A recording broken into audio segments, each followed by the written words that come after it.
Greg, thanks for coming on the podcast. I really appreciate it. And yeah, I'm really looking forward to our conversation. And I'm hoping the audience gets, excitement out of it too. Yeah, But well, thank you, Jim. It's a joy to be here. I've enjoyed watching you from a distance and see how you lead. So I think I should be interviewing you. no, I don't know about that. But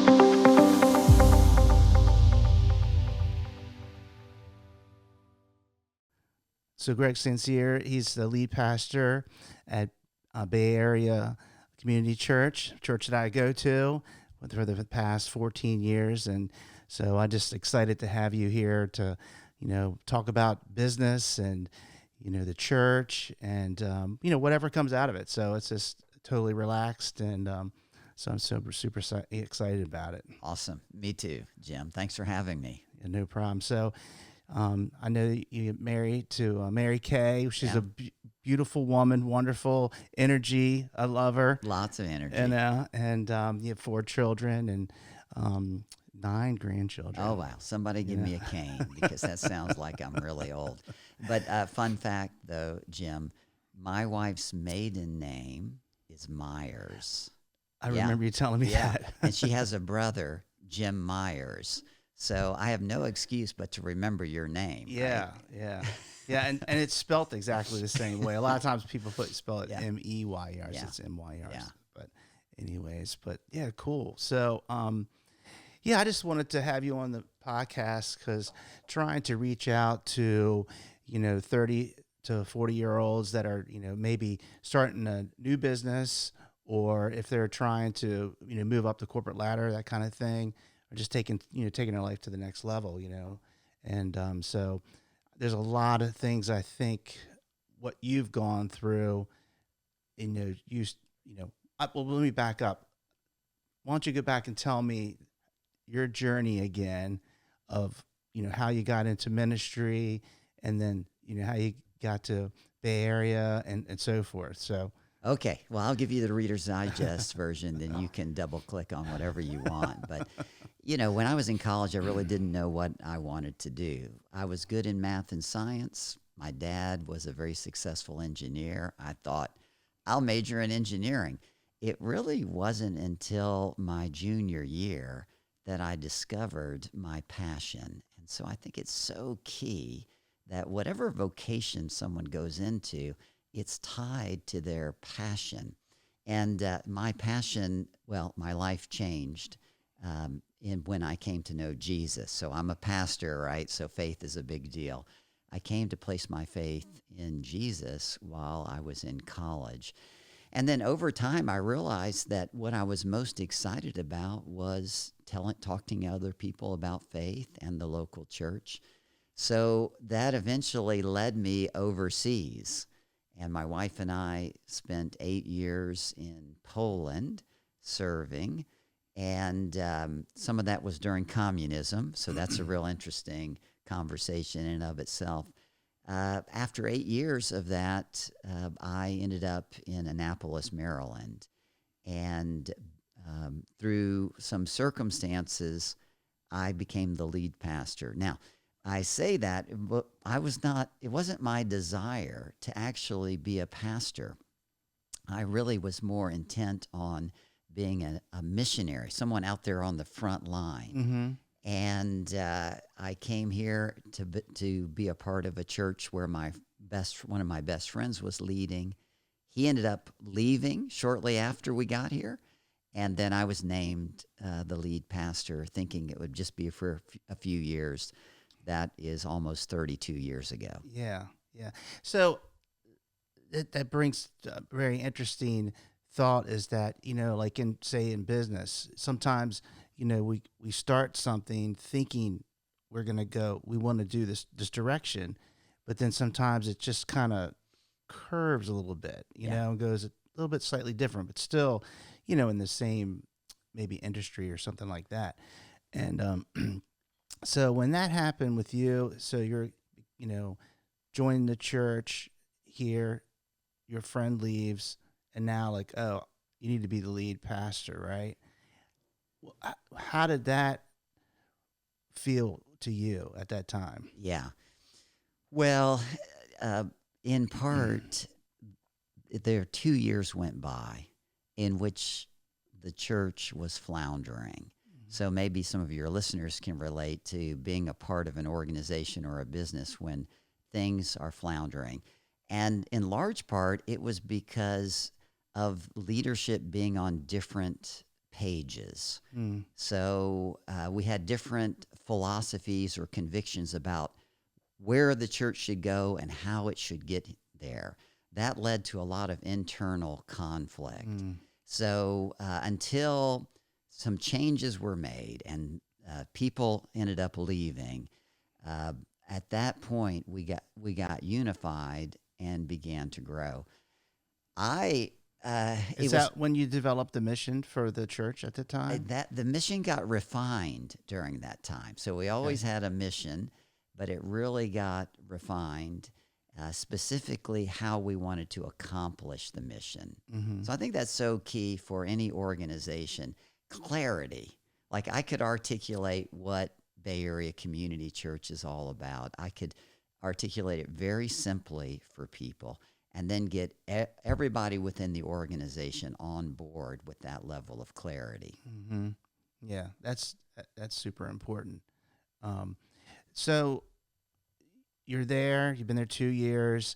At that point, how many people did you have on staff, and how big was the congregation? Yeah. At the time? So okay, when I came, we were about 500, but then over that 2 year period, because of all the infighting, we had reduced to about 200. Okay.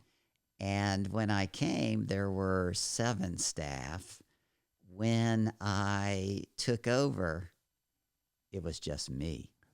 Wow. I was the only staff person. Wow. So basically, Bay Area Community Church had a rebirth at that time. And today we have 53, 54 staff. Mm-hmm. That combines full and part-time staff.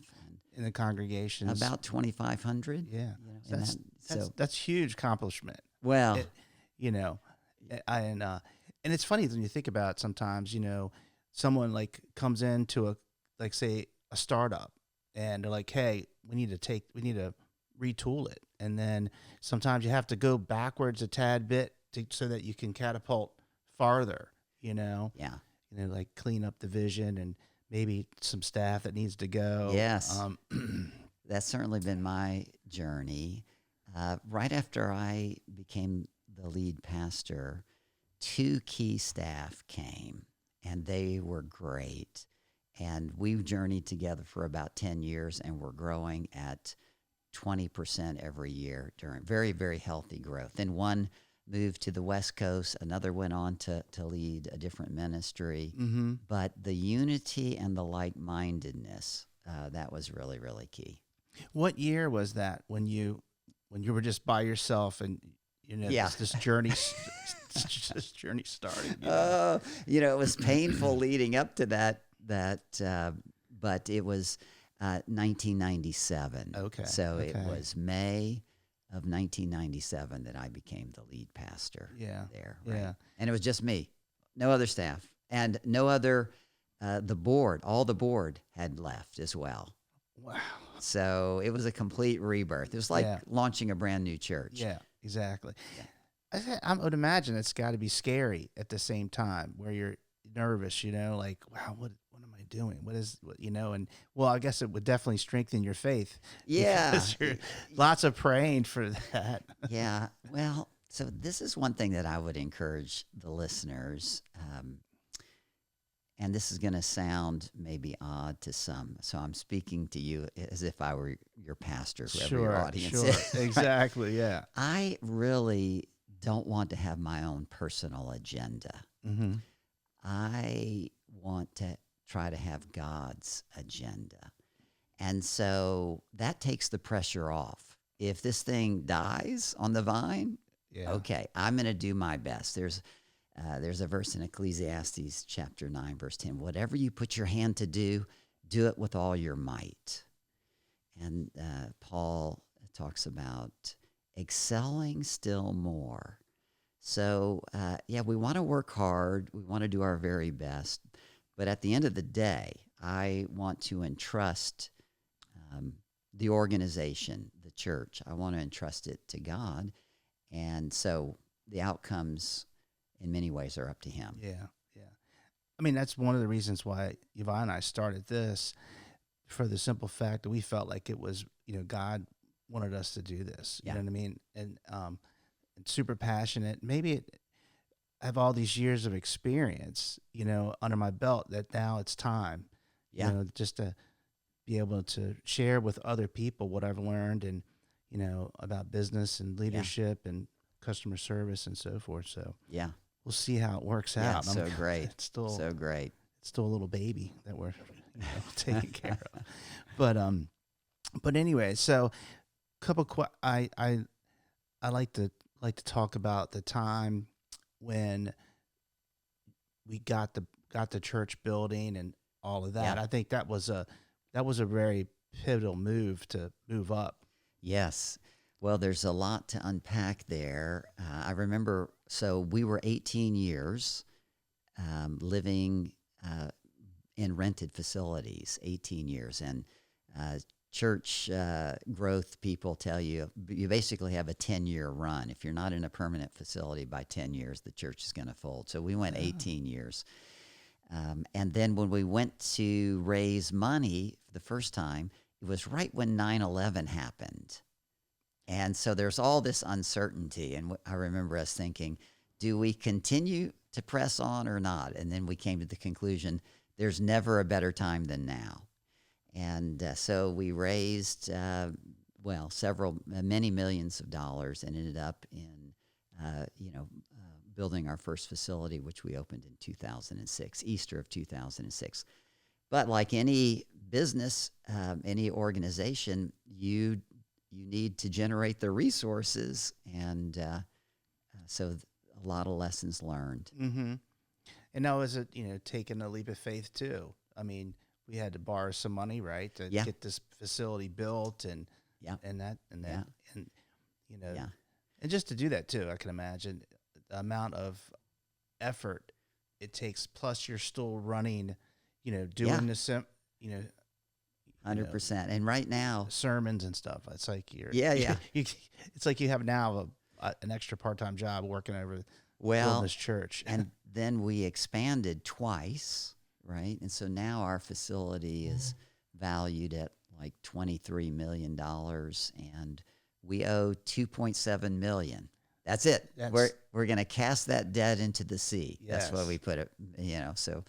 And I'm not one of these guys that says debt you shouldn't take on debt. There can be reasons to. Sure. But, the freedom of being able to leverage our resources more and more to put back into the community for us. Sure. That's what we want to do. Yeah, exactly. And one thing too, I admire about our church is that, when you were building it, you didn't skimp on it.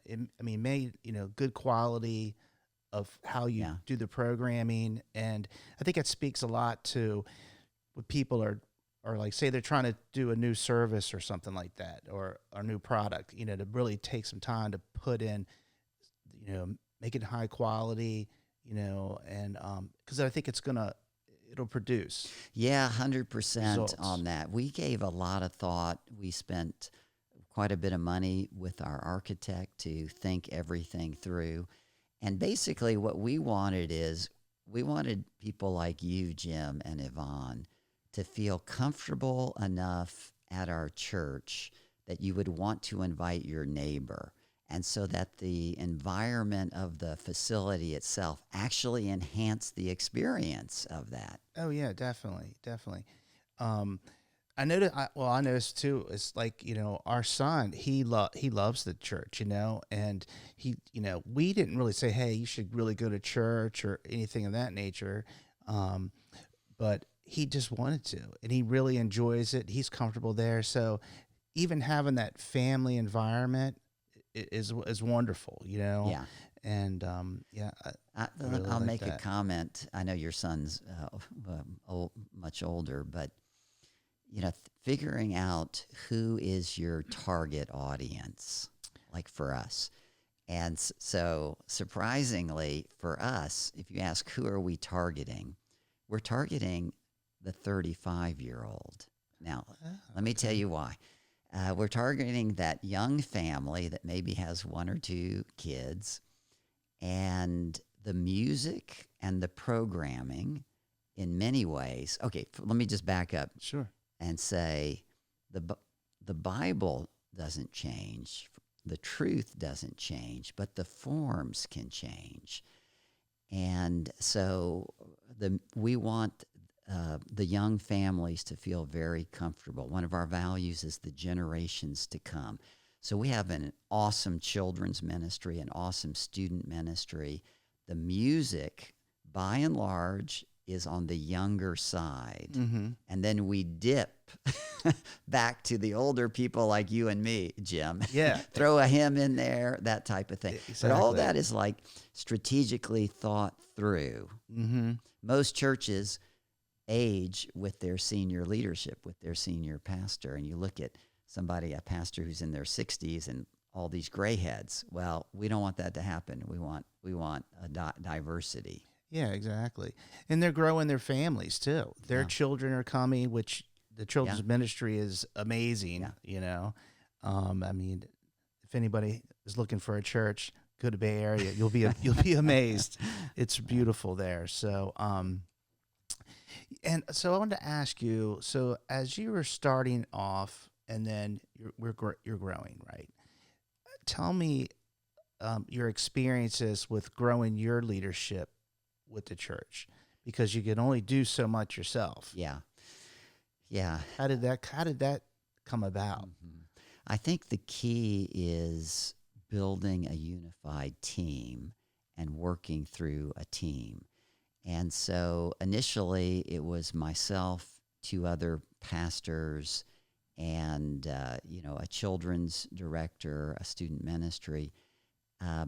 Over time, what I've had to do is to empower more, release more, and do not so much doing the work of the church, but to work on the church. Mm-hmm. And that meant giving more time to thinking, more time to problem solving, more time to vision and strategy, as opposed to the doing of things.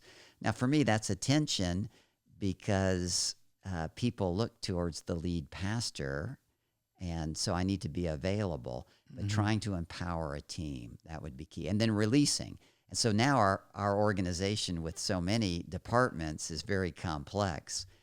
And I have a leadership team, and they actually run the church, and I work with them. Yeah, exactly. I read a good business book. It's probably one of my favorite. It was called Good to Great. I don't know if you read that book or not, but there was a story in there about this big flywheel. You know, when you're first starting your business, it's only you pulling on it and to get this thing spinning. Yeah. And then eventually, you could try to find the resources to get that other person on the bus. That was a part of their analogy about getting the right people on the bus and on the right seats, and pulling on this flywheel. And then after a while, you got a team's building, and this flywheel just gets spinning. And then it actually, I shouldn't say it gets easier, but it does get somewhat easier, where, like you're saying, now you're moving away from the every single day duties to, okay, now I'm going to start, I can take some time to look back and do some leadership, and then see, work on the vision, and, work on the church instead of like working in it. Or working on the business versus working in it. Yeah, I love that, Jim. There's a concept that I call it symbolic leadership. So on the one hand, I'm leading with vision. I'm working with our leadership team. And then the symbolic is like on Sunday morning, for example, I try to say hi to as many people as I can. And if somebody has a need, I'm going to pray for them right there, right? And of course, I'll preach, and so that's serving the entire congregation. But by symbolic leadership, I'll pop in at an important student ministry leadership training. I'm not doing the training. All the volunteers are there. I pop in, speak to them for 20 minutes, and then leave. And so I try to make my presence and my affirmation encouragement bigger than what it actually is. Yes. Yeah, I know what you mean. Yeah, because a lot of times, in my company with Art Negative for printing, I'm sitting in my office most of the day working with my staff up front in the customer service department. But, I try to take at least, 30 minutes to walk out in the plant, say hello to the employees that are working on the equipment and that kind of thing, just to say hi and, let them know that they're important. They're very important. We wouldn't be here if it wasn't for them. So, I think it's like you said, doing that, having, a little bit of FaceTime once in a while, is important. Yeah. So, what were some of the major challenges that you've gone through, and then some of the major victories? Well, many, many challenges. I remember making some bad hires. I thought they were great hires. The year was 2007. We hired 2 senior staff. I was all gung-ho for these 2 hires. They didn't work out, and then the economy crashed all at the same time. Our worship leader, who was great, ended up moving at this time out to California. And for the first time, the church began to decline. Mm-hmm. And so really it was a challenge of a hiring challenge. I can tend to be overly optimistic and not want to deal in reality, not want to really be totally thorough. I'm an intuitive leader. Yeah. So that would be like one of the challenges. That's one of my challenges too. Yeah.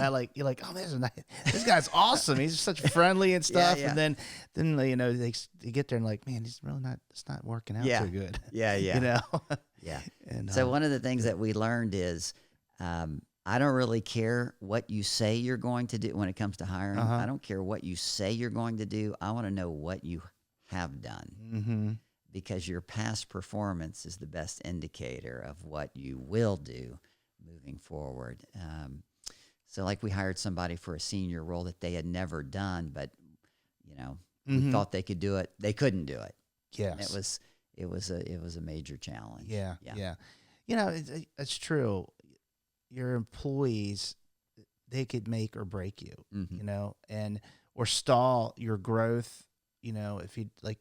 That's a perfect example. Yeah. Of that, Now, the vast majority of our hires have been amazing. They've been great.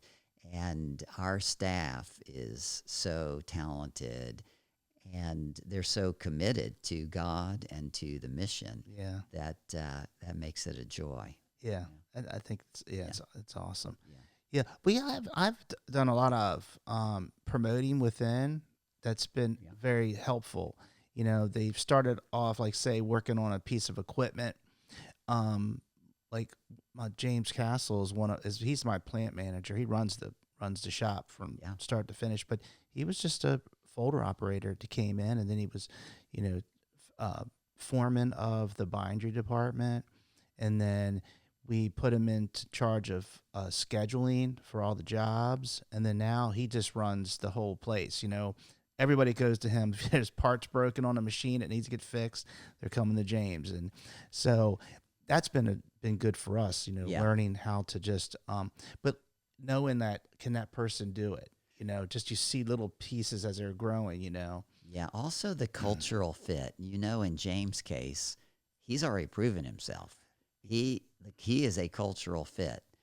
So sometimes you want to go out and hire the star, the great performer. We did that with a former student ministry pastor. This guy was a phenomenal communicator, but it was the wrong cultural fit. He lasted 16 months and then he left, right? Yeah. So I really like the internal approach if possible. I think that's always best, to hire from within. If you don't have somebody that can do the job, then you have to hire from without. But it's sort of like getting married when you've only had a couple of dates.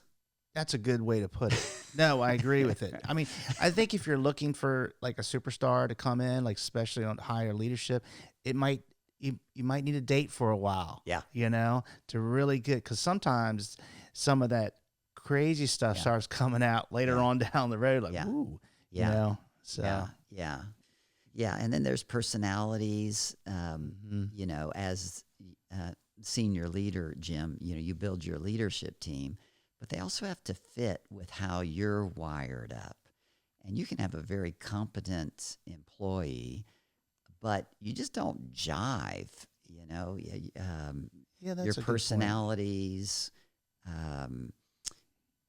So Mm-hmm. I think that's an important aspect as well. And you don't know exactly how you jive or don't jive until you're that person's in the role. Yeah. He or she is in that role. Oh, yeah, exactly. Yeah. Well, yeah, that's a good point. I've had a few of those myself. Yeah. But so let's talk about some victories. Some victories. Oh, there have been so many victories. Well, in part, I love travel. I love foreign cultures. And so our church wants to serve all around the world. And so we started, when I got here, we were just in one country, Nigeria.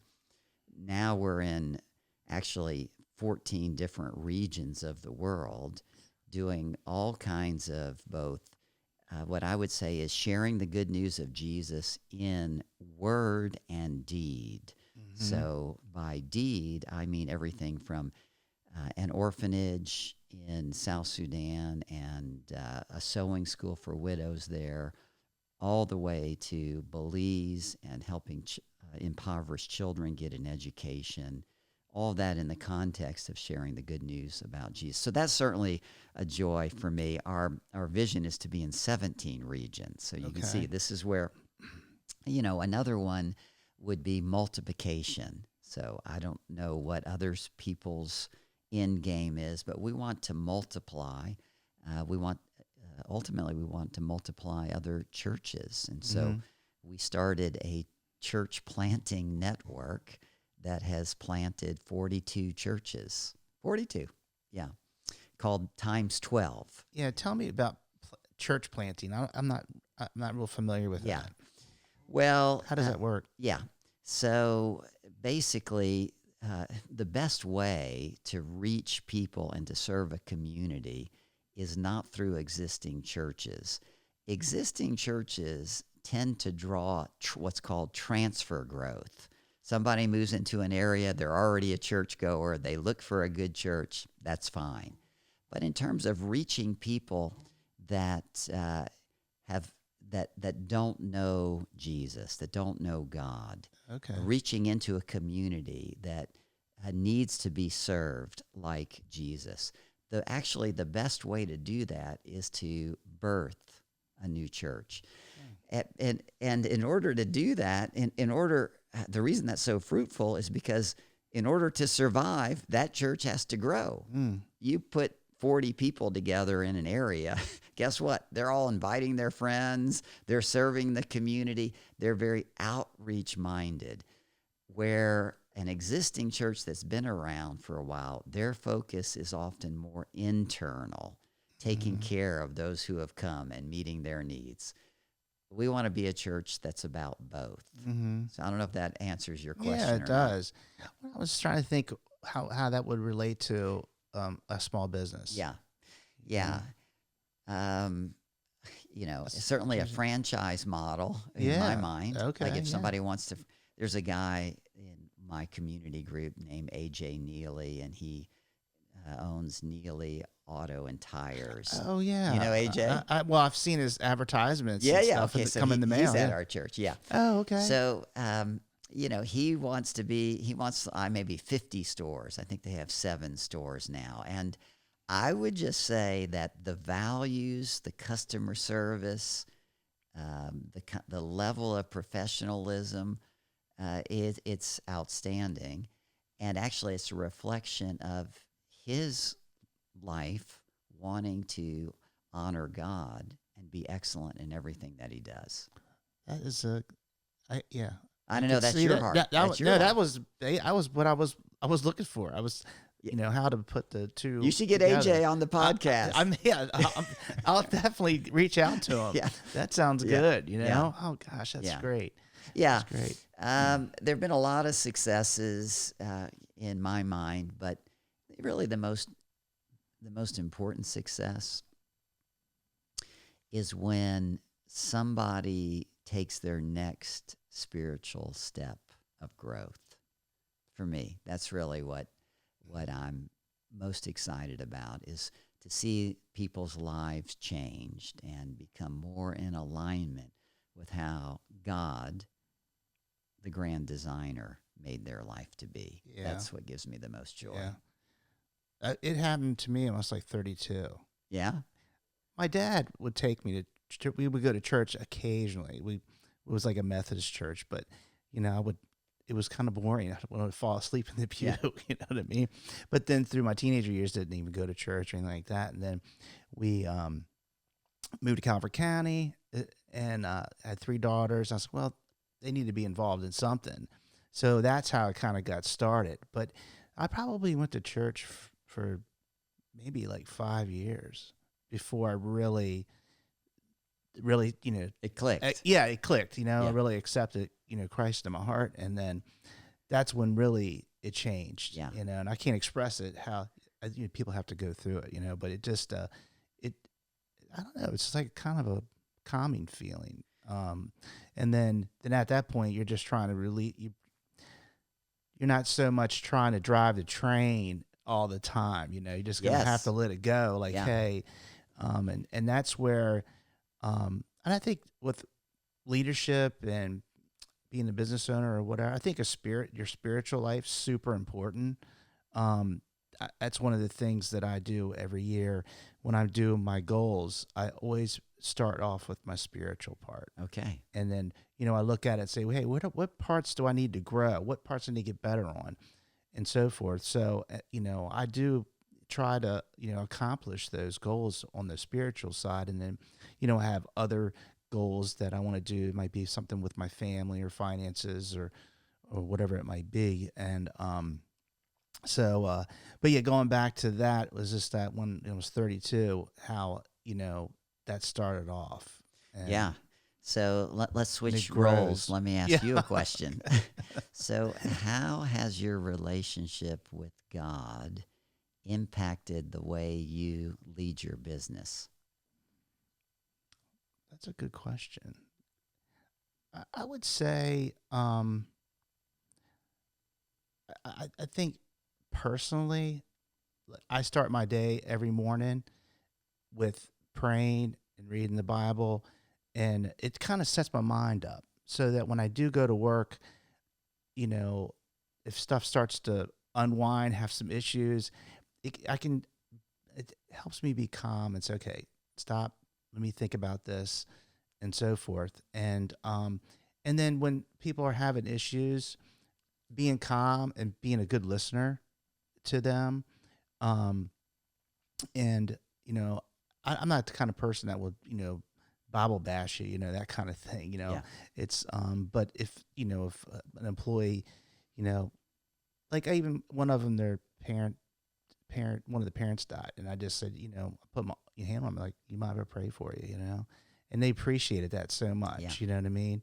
And so yeah, I mean that kind of thing. I think too, it's just really to be kind, to your employees, and just I think a lot of times they feel like they're not listened to, and if you just take the time just to listen to them, even if they're complaining about something, you just listen to them and just say, hey, let's work on this. I'll explain sometimes like why is a certain way, because they don't realize, because of it could be another situation that causes to do this job a certain way, that kind of thing.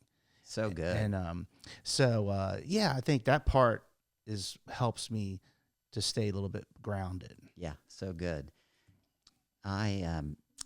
So in my mind, obviously you have a business. the listeners are growing their business, you want to be successful, you need to make a profit, all of that is given. So I do think the mission is so key to keep in front of everyone. How you lead, in my mind, I would give 2 words to the listeners here. It would be love, the first one. Love seeks the highest good of the other person. So if Jesus says, a new commandment I give to you, that you love one another. So if I can have love as the foundation of my leadership, then that is going to create an atmosphere, I think, that's really going to unify everyone. That doesn't mean you're not the boss that makes the hard decisions, right? But you make those hard decisions in a loving way. The second thing would be the word servant. And you mentioned good to great. A lot of in there is about servant leadership. It's a popular theme. Jesus says that he came not to be served, but to serve, right? What a great model. Yeah. So having a big vision, being locked in on the mission, creating unity, getting the right people on the bus, but then doing it from a posture of love and servanthood. It's hard to fail. And I think you really hit a point there that really resonates with me. That means I'm passionate about, because that verse, love your neighbor as yourself. And if I think about it, it's like you really need to learn how to love yourself first, and that may be taking care of yourself. That might be taking care of your mind, your body, your spirit, all of that. Because what I think too is you could have somebody that's really trying really hard, working hard. They're under a tremendous amount of stress. And when that happens, they might not be treating their neighbor so well. Yeah. Or an employee. And I think that's so important to, and even taking time to get to know yourself more. You know what I mean? There could be certain issues that, I need to work on to be that better person, so that you can be better to somebody else. You're hitting on one of my passions. I remember sitting in a conference 30 years ago, the speaker talking about the train wreck they had gone through, where all their emotional batteries had worn down. Physically, they were exhausted. They were having a breakdown because of all the work. And someone came up to that individual and said to him, the best gift you can give to this organization is a healthy self. He put the person's name in, but the healthy. And I think that's a true statement. The best gift that any woman or man who's leading an organization, leading a business can give is a physically, mentally, emotionally, spiritually, relationally healthy self. Now we can bring our very best to the challenges. 100%. Yeah. I always think of the analogy on the airplane. You say, put your mask on first, so that then you can help the other person. Because you think about it, that's so true, Yeah. And if you don't, take care of yourself Yeah. first, then you can't. It's hard to take care of other people. My mentor says this. He says, Greg, I have to speak like him. He's older. Greg, he says, focus more on the person you're becoming than the things that you're doing. And what does he mean love by that? that. Yeah, he means the person you're becoming, the character, the leader, intellectually, emotionally, the person. Focus on the person you're becoming, and then out of that person, you will lead, right? You will problem solve. But what we tend to do is focus on the external. Now, become the right kind of person, and everything will flow from that. Yeah, I agree. And that's what I want to help other people. You're to, doing to it. get that, that feeling, to get charged back up and go out and conquer it again. It's and that was one of the things that I got involved when I wasn't a great student.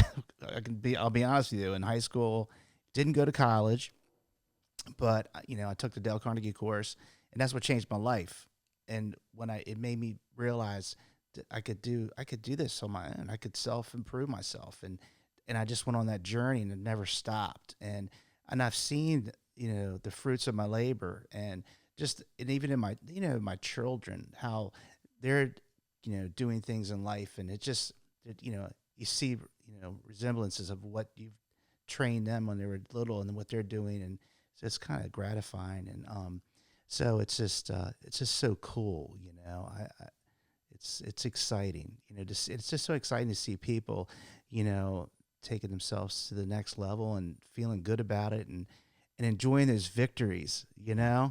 like, wow, this is awesome. Well, you're living the dream, your dream, right? Everybody's got, Yeah, you're in your fountain is the way I put it. You've found your sweet spot, right? exactly. And that's really, I think, what we want everybody to be in there ideally. Now, there are seasons where we're not there, we're growing, we're maturing, we have to do things that aren't necessarily what the ideal is.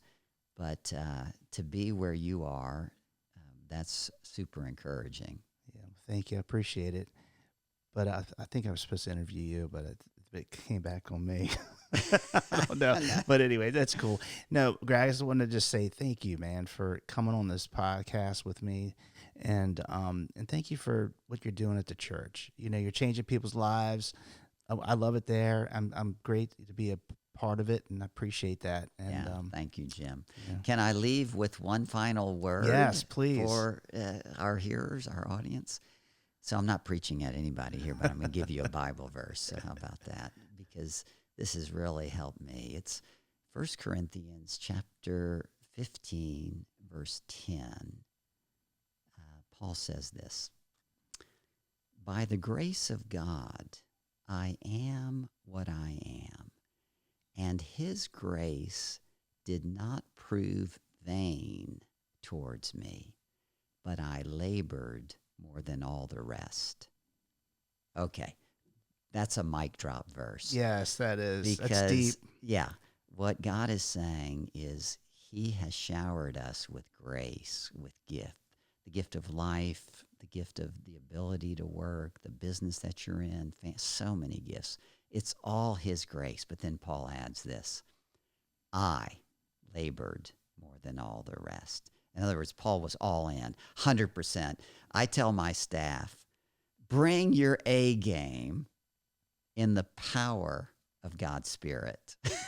That sounds churchy. Sorry to end on that note. Right, no. But that's what I say. You bring your A game and you do it in God's power. All right, everybody, let's bring your A game. I love it.